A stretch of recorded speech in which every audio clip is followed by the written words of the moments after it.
Now, silly, you've never spoke to me with any respect to begin with.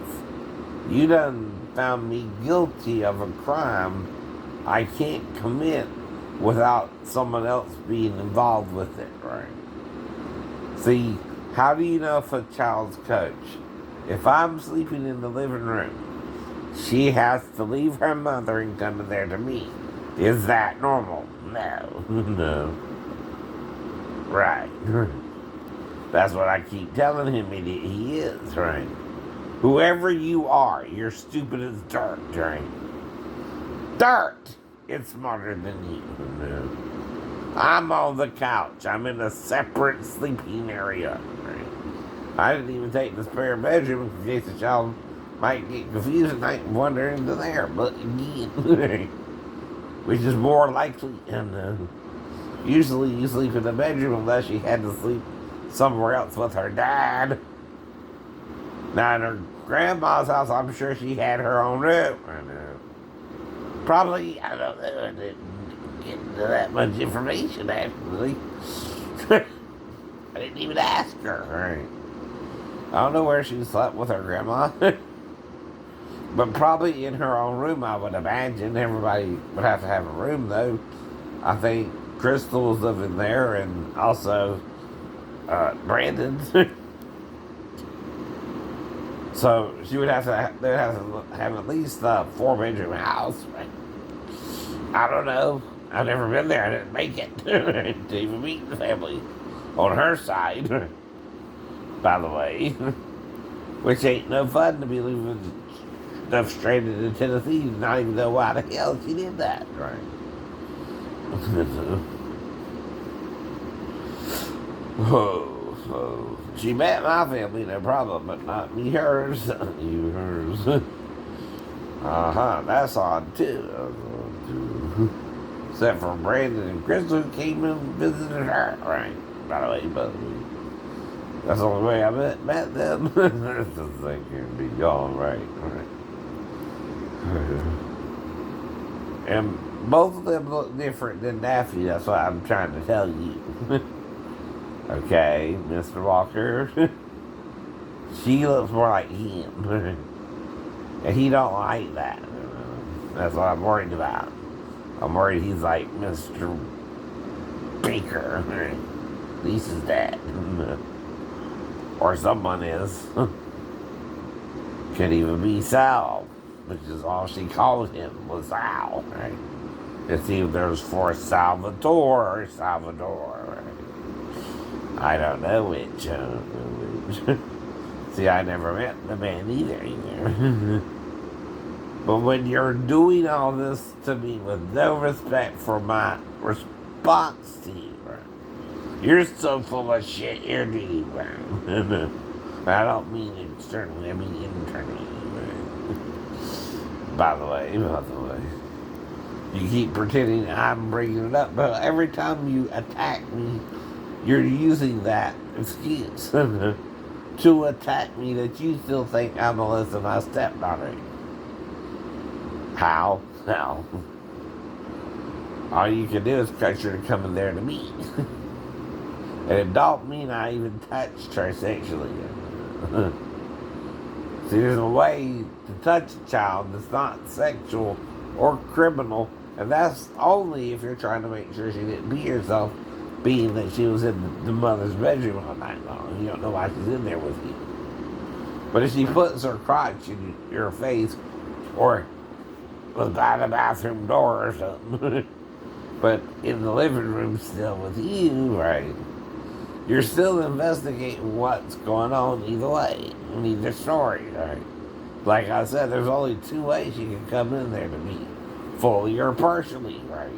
But you would have to be in the living room and at least looking at me for me to suddenly wake up and feel her presence, like we're being trying to touch me. Now, let's get to the heart of the matter. Why are you accusing me when I was never alone with her? 2, you can't know this. No one can, right? Not even if I'm making up the story's true or not. They're hypothetical. They're called, the only thing I remember is sleeping on the couch until I moved back to base. Right. And when I met the girl, she slept with her mom. Right. You're incriminating her the most, by the way. Not me. Because she's more responsible. I'm mentally ill. I'm not responsible at all for my actions. If a child runs in there to me, I wouldn't know what the hell's going on. But I damn sure wouldn't automatically respond sexually just because I'm mentally ill. That's what you're inferring as well. No. Yes, it is. Mental illness does not automatically mean that the mentally ill person is going to attack you sexually. Especially if it's work-related mental illness, right? And not necessarily mental illness where I'm a predator of children, right? But you're being a predator of a disabled veteran who's mentally ill, and that's it. And failed 3 stories and survived the fall, I guess. If I wasn't attacked by you either. The night of the fall, though. Over 2 weeks later. By the way. Which makes more sense, by the way, too.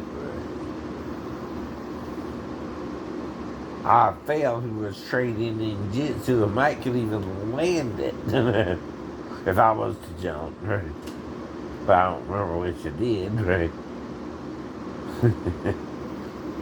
When you started questioning me, I said, no, I don't remember how I got down. I guess there's 4 ways. The reason I'm doing that is to distract you. Because only I would know how I got down, not you. And I would give you 4 possibilities of how I got down to, so you couldn't answer that question either. See, if you don't know how I got down, right, I got you that I know, even if nobody else knows, what I would say to you. Again, unless I did jump and I was excited about it and came in there and told them, right, that I landed the fall. Or I landed the jump. And then later on, spoke of there were other ways down, right? Besides that, right? That's possible too, right? But I don't remember. I don't remember. That's the problem too. Only one though would be fantastic, wouldn't it? Jumping the rest of the way down. The rest of them would be the same way I got up, which is swing back on the roof, right? Lower myself down, or all the way down to the first floor, and then just simply hop off. You can do all 3, by the way, if you reach the first floor. I mean, the first floor below you, right? And get on the window ledge there, right? You ain't got to do nothing fancy either. See, I wasn't taught to just jump off the roof because you feel like it, right? Or jump off the window ledge because you feel like it, right? Either. I was taught to use my head about how to get up and down, right?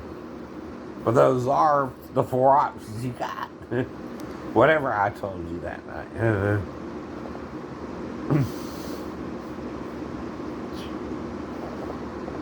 Now, also, if I couldn't get further, would have called somebody. Daphne or Pastor Thomas. Now, who would I think to call first, though? I don't know. Maybe Pastor Thomas, because I ain't talked to them in a while. And catch up. Or Daphne, who I know was at least upset with me enough to leave me in Trenton, Tennessee, but I don't know why. And I figured she just wanted time with her daughter, so I was giving her time to see if we could work anything out. And the whole year of our separation, nothing worked out. You figure out what that means yourself, right?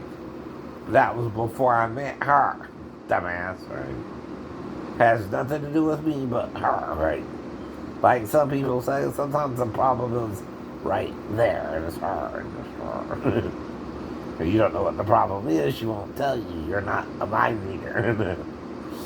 I keep telling you that too. I can't read your mind. I can guess 50-50 what you're up to, or 25-25-25-25. Because there's 4 options everyone has, right?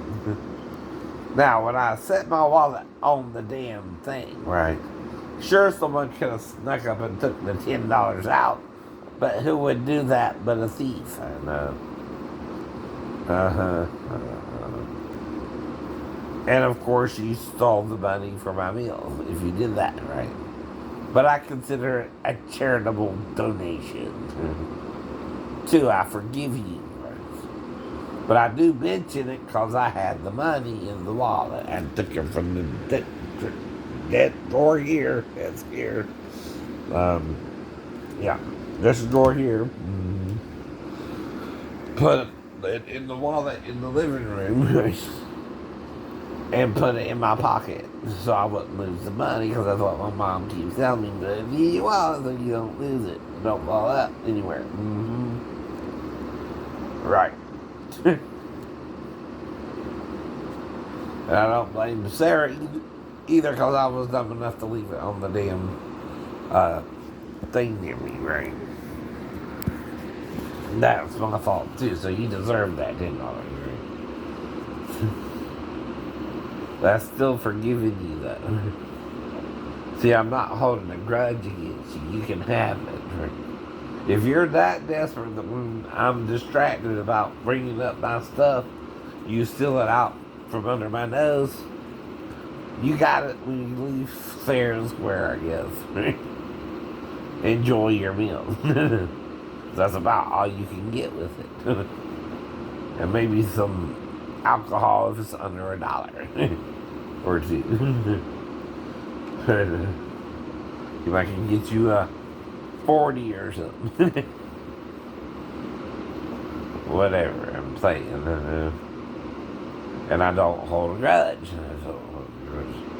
You don't always get things back either, right? Sometimes they just disappear, right? I'm over that too. I'm over you accusing me of being with my stepdaughter when she was in there with her mom, right? We all know she said it never happened, so what more can I tell you, right? It don't matter if you're attacking me and I make up a crazy story and confess to you like they do on sometimes when they don't know what to say about it on the SCU first. They think they got him, so that some people confess. They don't know what to do, right? But then it turns out it was someone else, right? Sometimes too, right? That can happen in those cases too, right?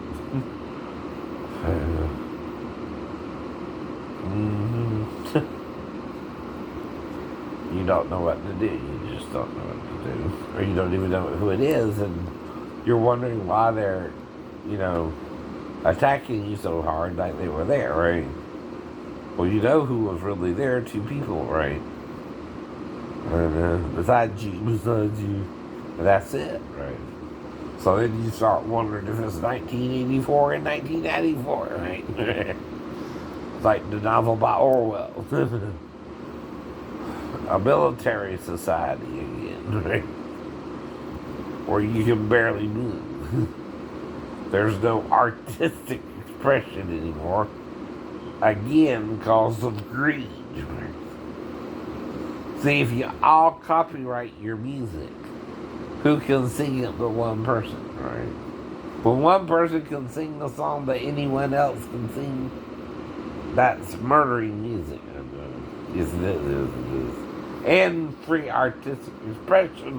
Because see, if you're taught the same things, you have the same mindset. And you can't have a different mindset either.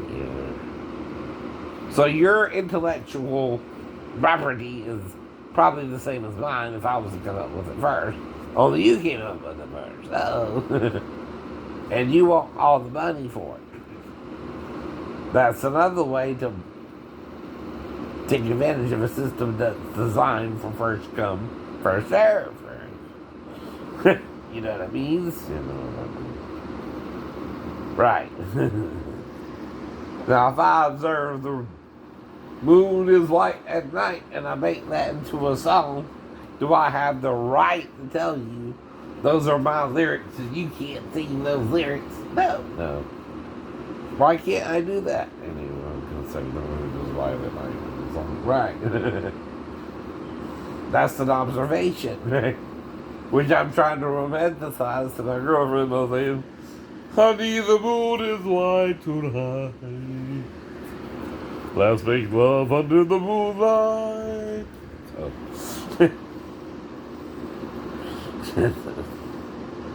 Right? Right. And that's what you want to do with your girlfriend, right? Oh, to her.